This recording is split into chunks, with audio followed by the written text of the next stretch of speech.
আরে সে নয় হলো। আরে যাত্রী এখানে থাকে কেন?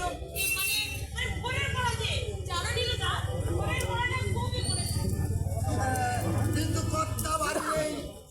এই সময় একটা সমর্থনের ঘরে একটা যুবক ছেলেদের রাত কাটায়। না দিদি ভাই, রকম সকম কিন্তু ভালো দেখছে না। ব্যাপারটা কর্তাকে তো চালিয়ে রাখাই ভালো। পরে কিছু হয়ে গেলে আমাকে আর দূষিতে পারবে না।